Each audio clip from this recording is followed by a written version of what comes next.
New metal? Old metal? Where'd this thing come from? Actually, it just came here today. This is something I just bought. This is a, right there, John Deere 3200 plow. This particular one is a 518. They did make these in 4 bottoms and up to 6 bottoms. I particularly wanted the 518 width, and it is a drawbar pull. Not sure the year on this, but I presume in the 80s, so I can just go ahead and add to my collection of late 70s and 80s vintage equipment around here. It is, again, it's drawbar pull. And it's really good shape. I'm surprised. This arm here has obviously been redone with some sort of a homemade box tube of some sort, or round pipe, I mean. And I don't know why. I think the factory link that was in there was fairly weak. And there's an adjustment you can make there on that cam, which lowers the right-hand wheel down to get this thing to level out. It's how you set it out in the field. Your up and your down stops. They did have optional colders on these. This particular one has the colder option, which is good for cutting through residue.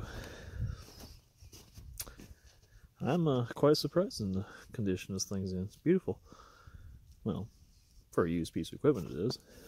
So, a little grease gun action, and I think it'll be usable. Even the tires are good.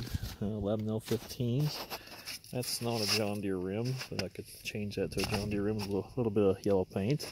It has a pin here, but there's a hole here, so I assume that's if you're gonna back it up. And this thing here's got a notch, and this deal's got a roller, this arm. That's on a spring. So apparently when you lower this down, it puts it in the notch, locks the tail wheel solid, so when you're plowing, you got kind of a solid plow.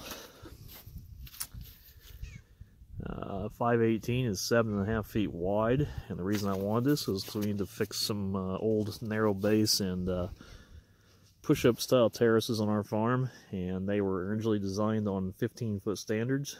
So 2 passes of this will move the terrace up, restore it for holding capacity, and then it'll restore the channel as well, because that's, you know, if you use like a 416 or something, which is what we had, you end up getting your channels out of shape. So I'm going to put the 4450 on this, get a grease gun out, inspect it a little bit more, and see how she looks.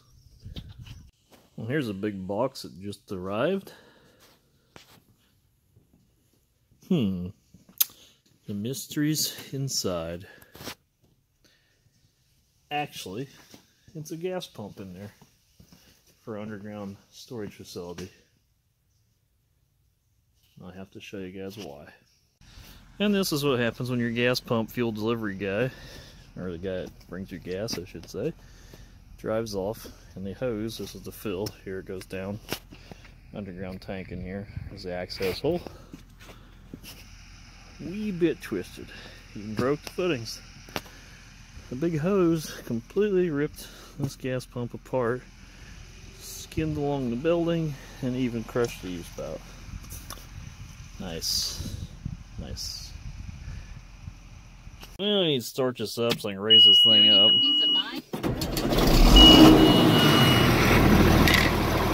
Back there and show you. Got to send Callie down for some new hydraulic tips. I thought I had a couple, but didn't. So I got those put on there. And this tractor came to discover that even though we took that other box off and had John Deere rebuild, it's still leaking massively internally, not externally. So they're going to have to honor their repair and fix it right. Anyway, it's lumped over because it's not in the ground, but anyway.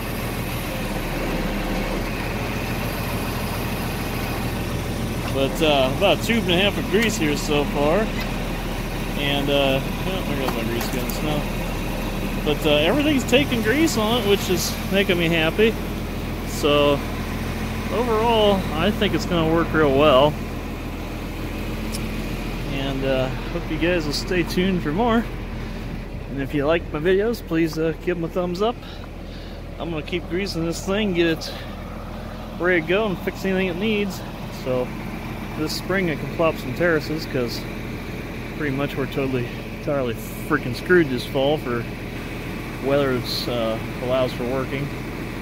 But anyway, the only thing that's not factory is this pipe again, which I showed earlier, which is touching there. That's a little stand there, folds up, and this pin so you can put it in transport. But anyway, I'm happy with it.